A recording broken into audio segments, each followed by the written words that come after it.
जय श्री कृष्ण। प्रिय दर्शकों, आप सभी का स्वागत है हमारे इस YouTube चैनल पर। दर्शकों, इस समय पर बहुत सारी समस्याएं पूरी दुनिया के अंदर चल रही हैं। अगर भारत की बात करें तो मणिपुर को लेकर के आप देख लीजिए, कर्नाटक के अंदर भी आपने हिजाब को लेकर के देखी स्थिति है, और भी देश के कई प्रदेशों के अंदर एक अलग तरह की स्थिति इस समय पर चल रही है। हालांकि ऐसा नहीं है कि केवल भारत में हो रहा है, पूरी दुनिया के अंदर ऐसा हो रहा है। ईरान के अंदर भी हिजाब को लेकर के, और यदि मैं आपसे कहूं हांगकांग के अंदर, तो वहां पर भी किसी आंदोलन को कुचलने के लिए चाइना ने किस हद तक अपने आप को लेकर गए हैं, किसी से छुपा नहीं है। तिब्बत अपनी संस्कृति की लड़ाई लड़ रहा है, चाइना उसका दमन कर रहा है। आखिरी परिस्थितियां, ये जो घटनाएं हैं, ये जो स्थितियां हैं, क्या इनका कोई स्थायी समाधान है? क्या ये परिस्थितियां सदा के लिए खत्म हो सकती हैं? अगर मैं आपसे कहूं कि ज्योतिष के अंदर दुनिया की हर समस्या का समाधान है, तो आपको आश्चर्य नहीं होना चाहिए। और इसीलिए कहा गया है कि वस्तु काल परिस्थिति के आधार पर ज्योतिष के अंदर प्रेडिक्शंस होती हैं, उनको समाधान दिए जाते हैं। अब इस बात को प्रमाणित करने के लिए मैं आपको दो तरह से इस बात को आप लोगों के सामने रखता हूं। पहले बात करते हैं हम समस्या की, उसके बाद में बात करेंगे समाधान की। हम भारत की बात लेते हैं तो नॉर्थ इंडिया और साउथ इंडिया, यहां दोनों जगह की संस्कृति बिल्कुल अलग अलग है। नॉर्थ में जो हम लोग खाना खाते हैं और जो साउथ में वो लोग खाना खाते हैं, उसके अंदर एक बेसिक डिफरेंस है। वहां का पहनावा, यहाँ का पहनावा, वहां की भाषा, यहाँ की भाषा, उसके अंदर एक डिफरेंस है। ईस्ट और वेस्ट में भी आपको डिफरेंस देखने को मिलेगा। लेकिन यदि पूरे भारत में एक ही तरह का पैटर्न लागू करने की बात की जाए, एक ही तरह का खाना हो, एक ही तरह का पहनना हो, लोगों को एक ही विचारधारा फॉलो करनी पड़े, तो एक द्वंद्व की स्थिति पैदा होगी, एक विरोध की स्थिति पैदा होगी। और जिस भी संस्कृति को आप सपोर्ट करेंगे, दूसरा उसके विरोध में जरूर आएगा। क्योंकि ये जो हमारी आदतें होती है, जो हमारी संस्कृति है, हमारी जो एक पहनावा है, हमारे आचार विचार है, ये कोई एक दिन में नहीं बनते हैं। सैकड़ों सालों से जिन चीजों को हम फॉलो करते आ रहे हैं, ये उसके बाद हमारे जीवन में डेवलप होती है, परमानेंटली इसका असर हमारे जीवन में आता है। और शायद यही कारण था कि वैदिक समय पर वर्ण व्यवस्थाएं डेवलप हुई थी। अगर मैं आपको इस बात को और अच्छी तरह से प्रमाणित तरीके से कहूं, तो आप ऐसे समझिए, एक ब्राह्मण को जब आप पूजा करते हुए देखते हैं, वो 4-5 घंटे बैठ करके पाठ करते हैं, पूजा करते हैं। हालांकि उसके बदले में हम उन्हें देते क्या है, 500-1000 रुपए देते हैं। लेकिन उसके पीछे वो 10 घंटे 8 घंटे की जो उनकी मेहनत होती है, वो जो करने की योग्यता उनके अंदर है, वो कोई और नहीं कर सकता। एक क्षत्रिय, एक राजपूत के अंदर युद्ध के अंदर लड़ने के लिए जो हिम्मत चाहिए, वो जो कर सकता है, वो शायद कोई और नहीं कर सकता। आज अगर किसी वैश्य को लड़ाई के मोर्चे पर भेज दिया जाए, तो शायद वो हथियार भी नहीं उठा पाएगा, लड़ने की बात तो बहुत दूर की है। लेकिन वही व्यापार की जब बात आती है, तो वो जितना अच्छी तरह से वैश्य करता है, यानी कि एक महाजन, या यूं कह लीजिए कि बनिए, आप देखिए छोटे छोटे मार्जिन पर भी वो लोग काम करते हैं। और एक कहावत आपने सुनी होगी, जहां ना पहुंचे गाड़ी, वहां पहुंचे मारवाड़ी। यानी व्यापार करने की कला उनको दी गई है। अब आप कहेंगे कि ये बात जो मैं कह रहा हूं, क्या ये बात इस समय पर वर्तमान में प्रासंगिक है? तो मैंने आपको केवल एक उदाहरण दिया है कि कैसे वर्षों से, सदियों से एक पर्टिकुलर काम को करते करते कैसे हमारे अंदर एक योग्यता डेवलप होती है, जो हमें विशेष योग्यता दिलवाती है। अब जब बात आती है विशेष योग्यता की, तो यदि हम उनकी योग्यता को हम उनकी प्रशंसा यदि उस वर्ग में करते हैं तो वो वर्ग हमें सहजता से आदर स्वरूप एक स्थान देता है।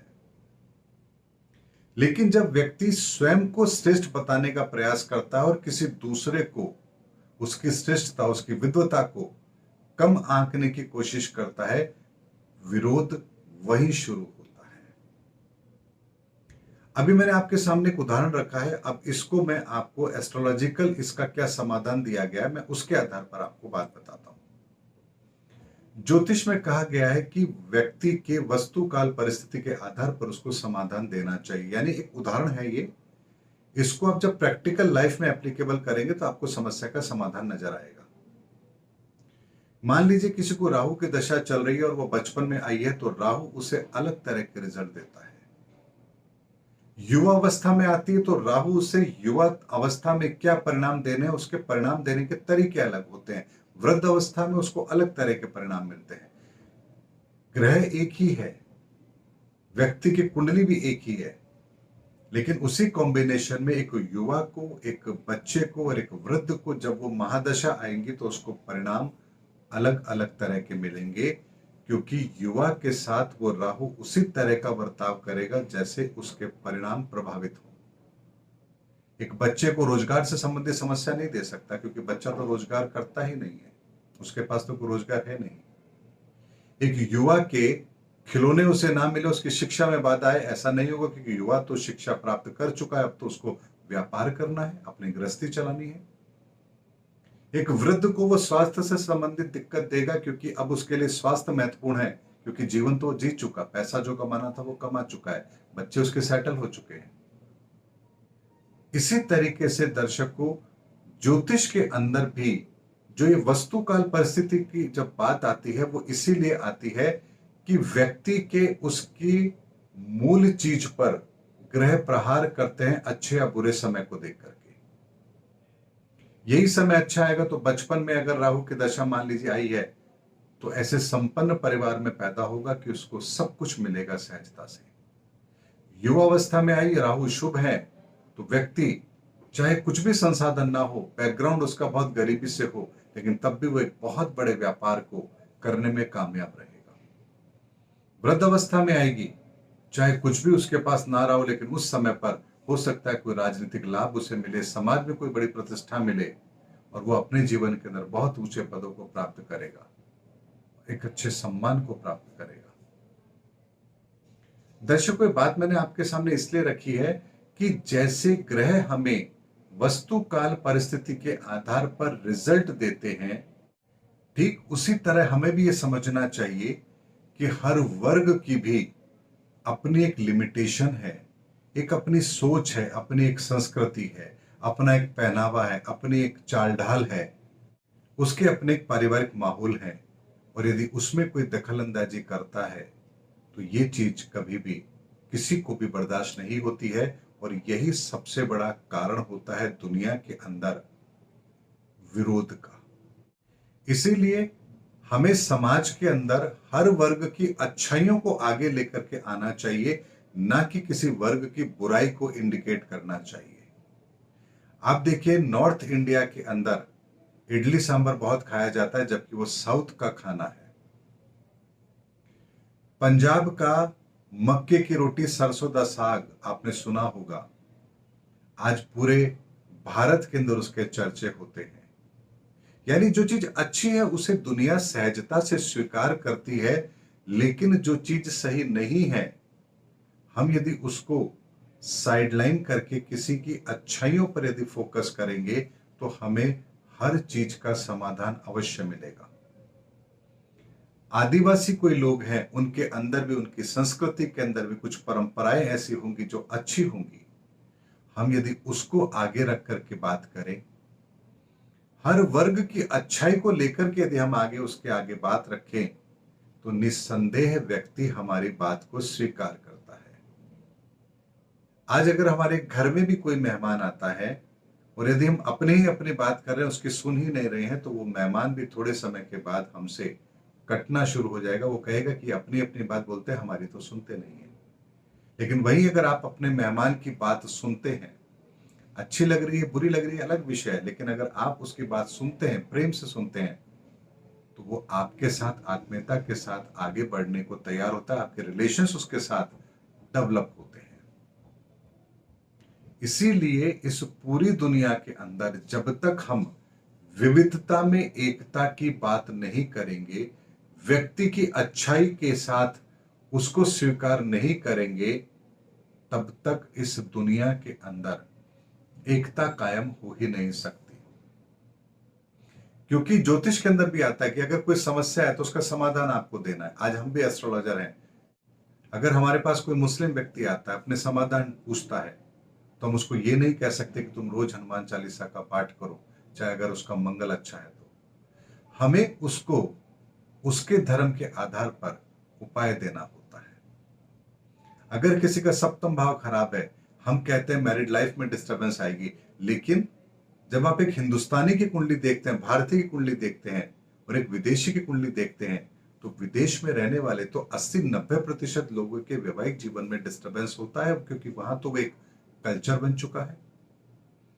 ऐसे में हमारा कुंडली का अध्ययन भी व्यक्ति विशेष को देख करके होता है कि ये जातक जिस धरा पर, जिस जगह पर बड़ा हो रहा है, जहां ये पैदा हुआ है, जिस भूभाग पर ये अपना जीवन बिता रहा है, उस जगह का कल्चर और इसके कुंडली की स्थिति ये आपस में कैसे रिलेट करती है और इसके आधार पर इसको क्या समाधान दिया जाना चाहिए, ये होता है समस्या का समाधान। और इसीलिए अलग अलग समय पर संहिता शास्त्र के अंदर, होरा शास्त्र के अंदर अलग अलग तरह से प्रेडिक्शंस दिए गए हैं। और यही कारण है कि भृगु संहिता भी आई, रावण संहिता भी है, लाल किताब भी है, अनेकों पद्धतियां समय समय पर आई, क्योंकि जैसे जैसे मनुष्य बदलता है, मनुष्य की सोच बदलती है, उसकी सोच के साथ साथ उसका पहनावा, उसका खान पान बदलता है, ज्योतिष के परिणाम भी उसके आधार पर प्रभावित होते हैं। यानी ज्योतिष के अंदर एक ऐसा सूत्र है जो दुनिया को कैसे समझना है, ये आपको एक दृष्टिकोण देता है। और इसी दृष्टिकोण को यदि हम समाज के अंदर भी एप्लीकेबल करें, तो इसका एक इतना सकारात्मक परिणाम हमारे सामने निकल कर आएगा जिसकी हम कल्पना भी नहीं कर सकते। दर्शकों, आज के वीडियो को बनाने का मकसद ही एक था कि जब हम किसी समस्या के समाधान के लिए कोई प्रयास करते हैं, तो हमें समस्या का मूल कारण पता होना चाहिए। ये व्यक्ति किस चीज से प्रभावित है, किस चीज का इसके ऊपर अत्यधिक प्रभाव है, और वो इसके लिए सही है या गलत है, और क्या इसके लिए सही हो सकता है। इस चीज का आकलन करने के पश्चात उसकी अच्छाई को यदि हम आगे करके उसको समाधान देंगे, तो जीवन के अंदर उस व्यक्ति को भी लाभ होगा, बताने वाले को भी लाभ होगा, देश को भी लाभ होगा, समाज को भी लाभ होगा, और समाज में एक एकरूपता कायम होगी। दर्शकों, ज्योतिष के सिद्धांत को मैंने वर्तमान की परिस्थितियों से जोड़ करके क्या दृष्टिकोण वर्तमान में दुनिया का हमारे प्रति होना चाहिए, ये एक आकलन मैंने आपको देने का प्रयास किया है।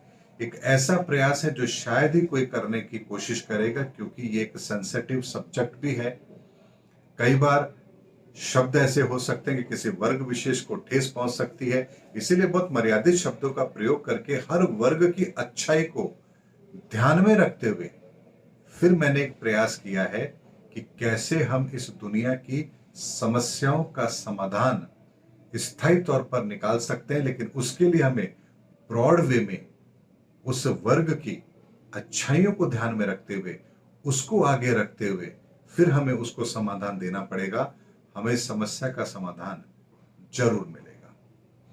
उम्मीद करता हूं दर्शकों, मेरा वीडियो आपको जरूर अच्छा लगा होगा। आगे भी मैं आपको इसी तरह के वीडियो देता रहूंगा।